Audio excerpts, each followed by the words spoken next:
Assalamualaikum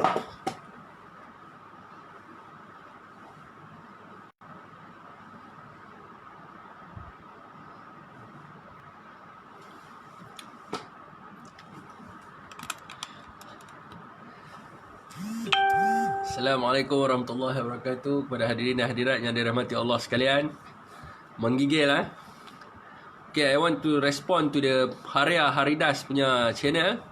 I'm sorry because call him Haria, because sebelum ni saya tak pernah panggil kepada sesiapa Haria. So I think this is the moment I need to call him Haria lah, sebab dia tak sedar diri apabila dia menghina Raja-Raja Melayu lah. Waalaikumsalam kepada sesiapa yang memberi salam. So you can share to the Haridas punya page. Apa nama dia panggil apa? Human right punya apa benda pun saya tak pastilah dia punya human right. Waalaikumsalam kepada sesiapa yang memberi salam. So the first thing dia cakap dekat situ is, dia kata hari ni berlakunya ketidakstabilan ataupun berlakunya orang kata apa, perkauman adalah disebabnya kesilapan tokoh-tokoh Islam. By the way, mungkin Haridas dia terlepas pandang satu perkara, and actually Muslim doesn't kill any people yang menganut agama-agama lain. Tapi kalau kita tengok di sini Hinduism di India, mungkin Haridas dia terlepas pandang tentang apa yang dibuat oleh Narendra Modi. Narendra Modi membunuh agama, sesuatu agama yang dipanggil sebagai agama Islam lah, merobohkan masjid, membunuh umat Islam dan sebagainya. Jadi Islam belum ada lagi orang Islam yang membunuh orang Hindu sebenarnya, tetapi ada orang Hindu yang membunuh orang Islam. Jadi dekat situ kalau dia mengatakan bahawa tokoh-tokoh Islam ini gagal mendidik umat Islam, kononnya umat Islam tidak dapat menerima perbezaan dan sebagainya, saya rasa dia perlu membaca lebih banyaklah berkenaan dengan human right ni. Jadi mungkin Haria Haridas ni dia kurang ilmu, sedangkan dia panggil apa kepada Dr. Zakir Naik, sedangkan Dr. Zakir Naik sendiri, kalau kata dia balik ke India, orang India nak membunuh dia. Maknanya agama Hindu ni nak membunuh agama Islam.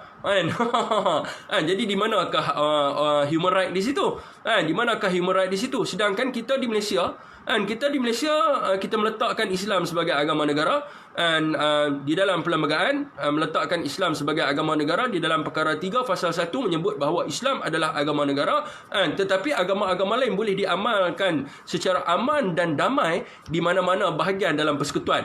Belum ada lagi agama-agama lain yang dibunuh sebagaimana apa yang berlaku di India. Jadi saya rasa Haria ni dia kena lebih meneliti lah. Saya tak kata kepada semua orang India, saya kata kepada dia. Mungkin dia tak tahu tentang benda ni. Mungkin dia tidak tahu tentang benda ni. Saya merasakan mungkin Tok Sami ataupun pandit-pandit mereka gagal dalam mendidik agama mereka. Kerana agama mereka membawa kepada kematian kepada seseorang. Kita tengok hari ni di Malaysia kita, kematian adib, kematian adib adalah berpunca daripada kuil di sivil, kebencian daripada sudut agama. Belum ada lagi hari ini kejadian yang mana orang Islam pergi bunuh orang yang beragama Hindu. Belum ada lagi. Tapi kita ada di Malaysia, adib dibunuh di hadapan kuil sivil semasa melaksanakan tugasnya. Jadi dekat situ headline dia jelas di situ, adib dibunuh di hadapan kuil sivil. Jadi di sini di manakah sami-sami dan pandit-pandit ni? Adakah mereka gagal untuk menyampaikan anutan yang sebenar kepada penganut Hinduism ni, membawa kepada kebencian dan dan sebagainya. Jadi dunia membuktikan, walaupun orang Islam mentadbir sesuatu negara, orang Islam tidak pernah membunuh agama lain, kecuali agama lain yang membunuh agama Islam. Jadi itu teranglah di China sekalipun, di Uyghur, orang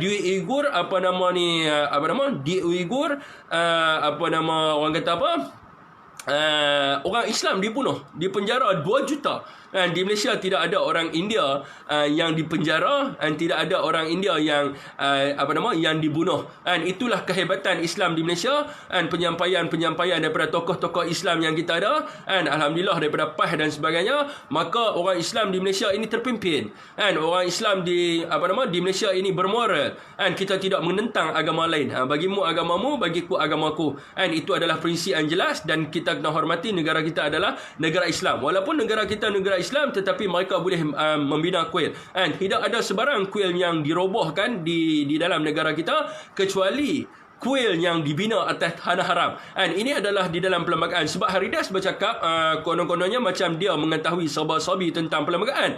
Dan dia ingat kita orang Melayu ni bodoh. Dan sedangkan perlembagaan ini ditulis oleh orang Melayu kita. Jadi saya pun bila Haridas duk cakap tentang macam-macam tentang hak keistimewaan orang Melayu, tentang raja-raja Melayu dan sebagainya, saya cuba mencari apa yang Haridas cakap ni di dalam perlembagaan.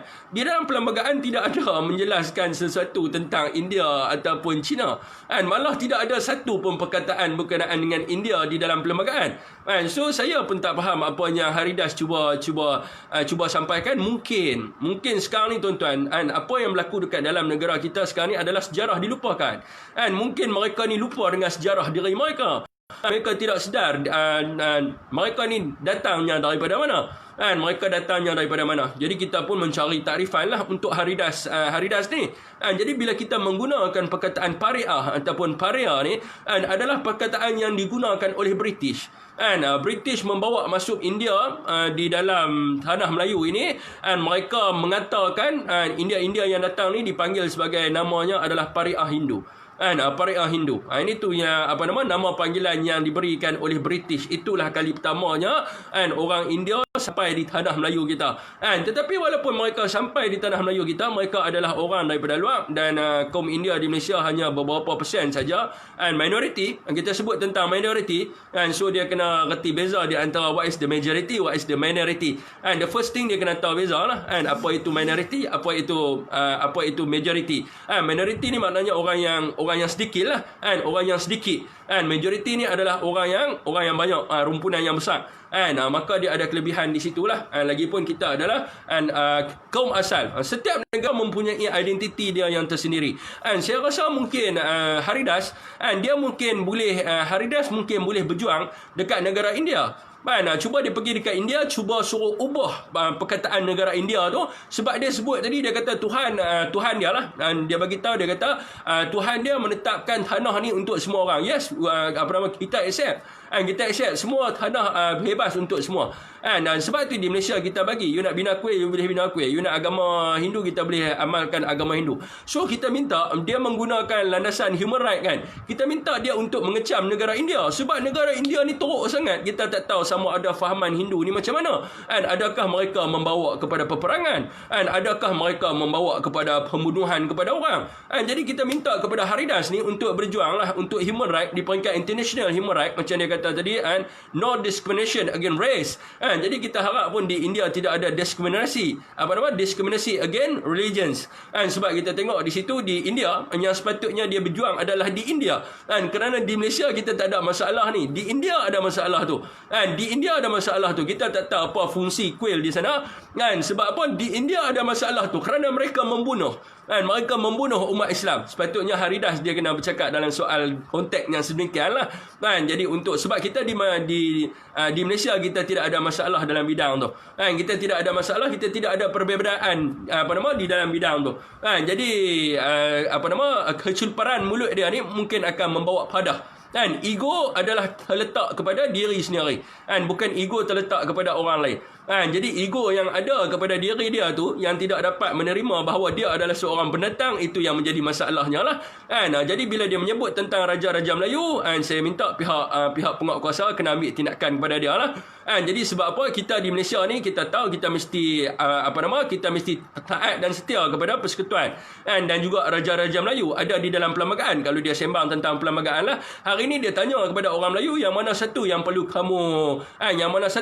kamu patuhi antara agama dengan raja-raja Melayu. Untuk pengetahuan Haridas Keling Paria yang tidak tahu tentang perlembagaan ni, raja-raja Melayu adalah ketua bagi agama Islam. Raja-raja Melayu adalah ketua bagi agama Islam.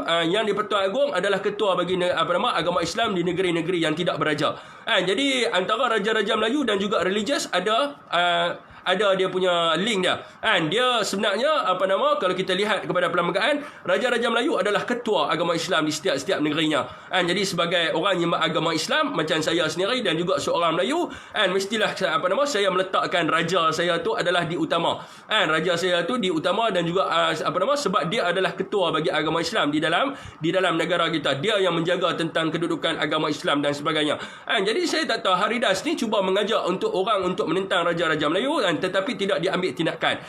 Dia satu NGO yang kononnya memperjuangkan tentang human right mungkin human right bagi golongan-golongan paria Keling Paria yang tidak reti menghormati perlembagaan dan juga kedudukan raja-raja Melayu, maka dia menghasut supaya orang Melayu menolak raja-raja Melayu dan sebagainya. Dan kemudiannya dia menyebut tentang cukai. Saya rasa Haridas ni mungkin bodoh dan juga Haridas ni mungkin seorang yang bangang, tetapi dia rasa dia cerdik lebih sangat. Sebab apa?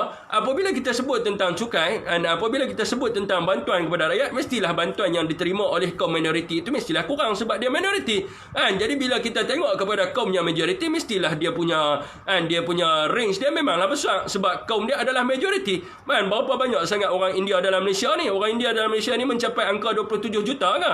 Jadi secara mathematical logiknya, kalau kita tengok, sekiranya orang Melayu jumlahnya adalah 27 juta, iaitu kaum asal di tanah Melayu, maka bila kita tengok daripada sudut bantuan, mestilah banyak kepada pihak yang majoriti sebab mereka adalah golongan yang besar. Jadi percentage kemiskinan di dalam kelompok tersebut adalah lebih besar jika kita bandingkan di dalam minoriti. Ini adalah mathematical logic. Kalau kata kaum India dalam Malaysia adalah 2 juta, kalau kata 2% daripada 2 juta hanyalah berapa orang? Hanyalah 200,000 orang. Hanyalah 200,000 orang saja, 2%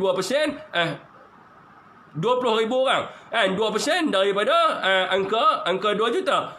Maka itu yang dia perlu tahu. Kalau kita ambil 27 juta, kita ambil 2%, maka angkanya akan jadi lagi besar. Sebab apa? Dia angkanya besar. Ini adalah mathematical,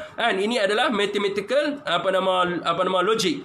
Itu yang dia perlu tahulah. Sebab itulah kepada kaum India itu, dia punya bantuannya adalah lebih sedikit berbanding daripada bantuan kepada kaum Melayu. Ini adalah simple logic. Saya rasa tuan-tuan semua pun boleh pergi tengok video ni. Dan mungkin tuan-tuan akan faham seekor paria ni. Saya panggil dia paria sebab dia tidak menghormati raja-raja Melayu dan dia juga tidak menghormati agama Islam dan dia juga tidak menghormati bahasa kebangsaan. And then yang satu lagi berkenaan dengan papan tanda untuk makluman Haridas Paria yang bodoh ni, bila dia kata kepada kita bodoh, maka kita kata balik kepada dia bodoh. Ini adalah respon. Dia kata kepada kita bodoh. Kita panggil kepada dia paria bodoh balik ke dia. Sebab apa tuan-tuan? Dia perlu tahu. Bila kita signboard tu bukan kata tulisan Melayu di atas, tulisan Cina di bawah. Nampak sangat dia ni bodoh dan mangkak. Tulisan Melayu di atas itu menandakan nama tempat, tetapi tulisan Cina tu dia tukar daerah Georgetown. Di dalam tulisan Cina dia buang tulisan Melayu. Tidak ada tulisan Melayu di situ. Sepatutnya pada papan tanda tersebut adalah nama tempat, daerah dan juga postcode. Jadi dia buang daerah Georgetown itu di dalam Rumi, dia tukar kepada bahasa Cina. Georgetown. Dan yang dia tinggalkan adalah yang di atas. Itu adalah menjadi kesalahan kerana dia menidakkan bahasa rasmi. Maknanya bahasa rasmi iaitu bahasa Melayu. Yang digunakan adalah bahasa Melayu. Kenapa dia gantikan bahasa Melayu dengan bahasa Cina? Dia gantikan, bukan dia letak translating. Kalau dia letak translating boleh kita bincang, tetapi dia gantikan. Untuk makluman Haridas yang bodoh lagi bangang. Haridas yang bodoh lagi bangang. Dan kita minta tuan-tuan, ni ada orang hantar pada saya video ni, saya akan buat report polis esok berkenaan dengan Haridas ni, kerana dia dia cuba menghasut supaya orang menentang raja-raja Melayu, dan dia juga cuba menghasut supaya orang Melayu mengingkari arahan raja-raja Melayu. Dan kita harap supaya pihak polis di Raja Malaysia mengambil tindakan yang sekeras-kerasnya terhadap Haria Sekok ni, kerana dia menghina raja-raja Melayu, memanggil raja-raja Melayu dengan perkataan bodoh, bangang dan sebagainya. Jadi kita minta untuk diambil tindakan yang sekeras-kerasnya. Esok ataupun hari Jumaat ni saya akan bagi tahu balik pada tuan-tuan, kita akan buat laporan polis, dan tuan-tuan boleh tengok video ni sendiri. Betapa kurang hajarnya si Haridah babi ni. Tuan-tuan boleh tengok sendiri, dan tuan-tuan boleh rungkaikan sendirilah video yang yang dimuat naik oleh konon-kononnya grup Haria Human Rights ni. Jadi tuan-tuan boleh tengok sendiri dan tuan-tuan boleh nilai sendiri. Jadi kita akan buat report polis, dan kita akan bagi tahulah kepada tuan-tuan semua. Nanti kita akan bersatu untuk buat report polis. Saya akan bincang dengan rakan-rakan saya dan sebagainya, untuk membuat laporan polis terhadap Sekok Haria yang ada dekat dalam negara kita ni yang tidak sedap. Dan dia kena tahu juga di dalam perkara 251A, kerajaan persekutuan boleh melucutkan kerakyatan bagi mereka yang didaftarkan kerakyatan di bawah perkara 16, 17 dan juga 19. Jadi dia kena tahu dia bukan seorang rakyat kepada seorang raja, dan dia adalah seorang rakyat naturalisasi. Dia datang daripada negara India, dia duduk di tanah Melayu, dan bila-bila masa sahaja kerajaan persekutuan boleh melucutkan kerakyatan dia. Jadi sedar diri sikit, jangan duk sombong lebih, jangan duk minta tentang kesamarataan dan sebagainya. Kita memang tidak akan bagi kesamarataan dan sebagainya. Dan dia jangan cakap defend people right, true. Dan dia bercakap tentang konteksnya pilihan raya. Dia sedar tak? Persentage untuk kaum India di Malaysia hanya beberapa peratus sahaja. Hanya beberapa peratus saja. Setakat kalau semua bergabung untuk voting dan sebagainya, belum tentu lagi cukup untuk dia menaluki negara Malaysia sebagaimana yang dia cakap. Dan untuk pengetahuan dia, sekarang ni India satu-satunya parti India iaitu MIC pun bertanding di tempat orang Melayu. Dan juga kalau ada pun daripada PKR dan DAP sendiri pun yang menang di kerusi parlimen adalah kerana mereka bertanding di tempat orang Melayu. Dan pada PIU 15 orang Melayu dah sepakat kita tidak akan mengundi selain daripada bangsa kita sendiri. Kita tidak akan mengundi India, kita tidak akan mengundi China. Dan kita akan tengok berapa peratus yang duduk di dalam parlimen itu adalah orang-orang yang daripada India dan juga China. Itu adalah sumpah kita yang kita akan buat pada PIU ke-15. Kita tunggu. Okey tuan-tuan, setakat sahaja. Wabillahi taufiq wa hidayah. Wassalamualaikum warahmatullahi wabarakatuh. Hidup Melayu tuan-tuan. Takbir, Allahu Akbar. Haria ni mesti dilupuskan daripada Malaysia.